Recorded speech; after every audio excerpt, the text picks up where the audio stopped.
இன்னைக்கு நம்ம டுடே சமையல்ல பால் காய்ச்சின பிறகு மேலே படியக்கூடிய ஆடையை பயன்படுத்தி ஆரோக்கியமான முறையில் நல்ல மணக்க மணக்க சுவையான நெய் எப்படி ரெடி பண்ணலான்னு தான் இன்னைக்கு இந்த வீடியோவில் பார்க்க போகிறோம். இதற்கு நீங்கள் பசும்பால் பாக்கெட் பால் எது வேணாலும் பயன்படுத்திக்கலாம். நான் இன்னைக்கு எல்லாருக்குமே எளிதாக கிடைக்கக்கூடிய பாக்கெட் பால் பயன்படுத்தி தான் இந்த நெய் ரெடி பண்ணியிருக்கேன்.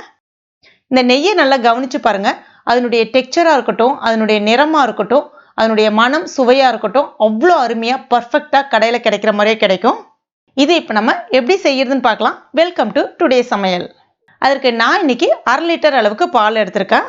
பால் நான் மறுபடியும் சொல்கிறேன், பாக்கெட் பால் பசும்பால் எது வேணாலும் நீங்கள் பயன்படுத்திக்கலாம். பாக்கெட் பால் பயன்படுத்த போகிறீங்கன்னா அந்த க்ரீன் கலர் பாக்கெட் இல்லைனா ஆரஞ்சு கலர் பாக்கெட் இது 2 பயன்படுத்துங்க. இது 2 பயன்படுத்தும் போது ஆடை இன்னும் உங்களுக்கு நல்ல திக்காக கிடைக்கும். இதுவே நீங்கள் பசும்பால் பயன்படுத்துகிறீங்க அப்படின்னா பசும்பாலே கொஞ்சம் திக்கான பாலாக இருந்தால் இன்னும் உங்களுக்கு நிறைய ஆடைகள் கிடைக்கும். ஆனால் அது இந்த நெய்யை விட இன்னும் நல்ல சுவை கூடுதலாகவே இருக்கும்னு சொல்லலாம்.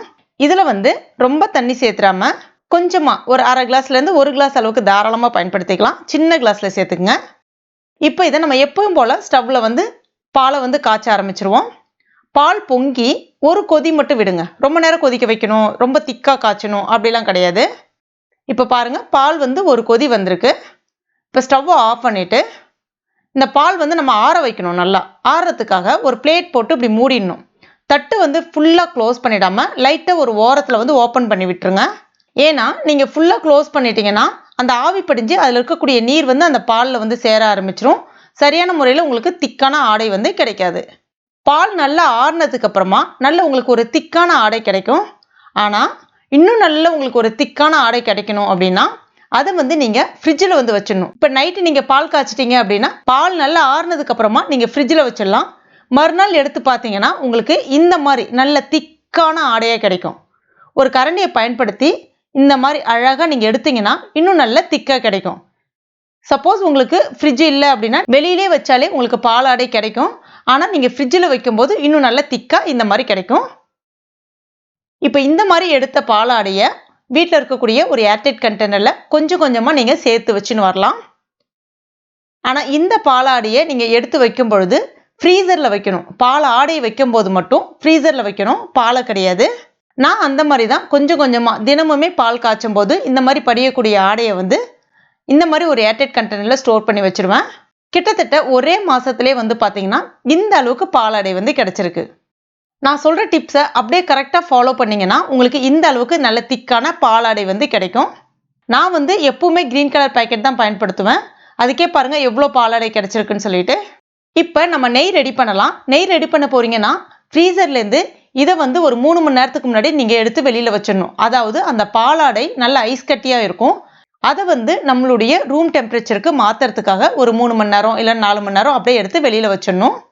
அதே மாதிரி நீங்கள் நெய் ரெடி பண்ண போகிறீங்கன்னா நல்ல சில்டு வாட்டர் ஃப்ரிட்ஜில் வச்சுக்கங்க. நெய் ரெடி பண்ணுறதுக்கு கண்டிப்பாக தண்ணி நல்ல சில்லுன்னு இருக்கிற மாதிரி பார்த்துக்கணும்.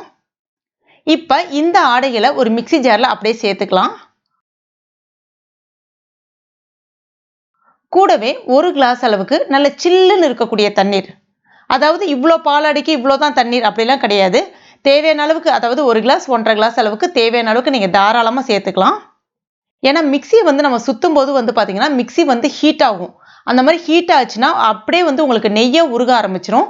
இதிலிருந்து நம்ம முதல்ல வெண்ணெய் தான் எடுக்கணும். அதுக்காக தான் நம்ம சில்லுன்னு இருக்கக்கூடிய தண்ணீரை இதில் சேர்த்துட்டு இப்போ இதை நம்ம நல்லா பீட் பண்ணி எடுக்க போகிறோம். 1 நிமிஷத்துக்கு நல்லா பீட் பண்ணிங்கன்னா இந்த மாதிரி உங்களுக்கு நல்ல வெண்ணெய் அழகாக திரண்டு வரும். இப்போ பாருங்கள் எந்த அளவுக்கு அழகாக நல்ல வெண்ணெய் திரண்டு வந்திருக்குன்ட்டு. இப்போ இந்த வெண்ணெயை எடுத்து நம்ம அப்படியே வச்சிடாம இன்னொரு பாத்திரத்தில் நல்ல சில்லுன்னு இருக்கக்கூடிய தண்ணீர் எடுத்திருக்கேன். அதில் இதை சேர்த்துக்கணும். சேர்த்துட்டு இந்த வெண்ணெயை இதே மாதிரியே நம்ம ஒரு 3 முறை நல்ல சில்லுன்னு இருக்கக்கூடிய தண்ணியில் நல்லா வாஷ் பண்ணி எடுக்கணும். அந்த மாதிரி கழுவி எடுக்கும்போது அந்த வெண்ணெயில் நல்ல ஒரு மனம் வரும். அதே சமயத்தில் அதில் இருக்கக்கூடிய அந்த எக்ஸ்ட்ரா நீருன்னு சொல்லுவாங்க, அந்த தண்ணி எல்லாமே வெளியேற ஆரம்பிக்கும். அதே மாதிரி நீங்கள் இது பண்ணும்போது அழகாக ஒரு பால் மாதிரி பண்ணிவிட்டு கட்டை விரலால் அழுத்தி அழுத்தி பண்ணுங்க. அந்த மாதிரி அழுத்தும் போது அதில் இருக்கக்கூடிய அந்த எக்ஸ்ட்ரா தண்ணீர் எல்லாமே உங்களுக்கு வெளியில் வர ஆரம்பிச்சிடும். இதே மாதிரி பாருங்கள், நான் ஒரு 3 முறை அலசிட்டு எடுத்திருக்கேன். கண்டிப்பாக தண்ணீர் நல்ல சில்லுன்னு இருக்கணும், அதை மட்டும் பார்த்துக்குங்க. இப்போ நம்மளுக்கு சுவையான வெண்ணெய் கிடைச்சிடுச்சு. இதை நீங்கள் ஒரு ஏர்டைட் கண்டெய்னரில் போட்டு ஃப்ரீசரில் இல்லைன்னா ஃப்ரிட்ஜில் வச்சு பயன்படுத்தலாம். அவ்வளோ டேஸ்ட்டாக இருக்கும் இந்த வெண்ணெய். இப்போ இந்த வெண்ணெயை பயன்படுத்தி நம்ம எப்படி நெய் ரெடி பண்ணுறதுன்னு பார்க்கலாம். நல்ல அகலமான நல்ல அடிகனமான பாத்திரம் ஒன்று எடுத்துங்க. இதில் நம்ம ரெடி பண்ணியிருக்க அந்த வெண்ணெயை வந்து சேர்த்துடலாம். ஸ்டவ்வை வந்து கம்ப்ளீட்டாக சிம்மில் வச்சுக்கோங்க. இது வந்து நிதானமாக உருகி வரணும். டக்குன்னு ஹை ஃப்ளேமில் வச்சு பண்ணிட்டீங்க அப்படின்னா சட்டுன்னு உருகி வர்ற மாதிரி ஆகிடும். அதே சமயத்தில் கருகி போயிடும். உங்களுக்கு நிறம் பட்டுன்னு மாறிடும். கடையில் கிடைக்கிற மாதிரி அந்த டெக்ஸ்சர் நிறம் எதுவுமே வந்து உங்களுக்கு கிடைக்காம போயிடும். இப்போ இந்த மாதிரி சேர்த்த பிறகு கொஞ்சம் கொஞ்சமாக அது கரைய ஆரம்பித்து உங்களுக்கு இந்த மாதிரி நுர மாதிரி வர ஆரம்பிக்கும். அதாவது அதில் வந்து வெண்ணெயும் இருக்குது, கூடவே வந்து அந்த தண்ணீரும் கலந்துருக்கு.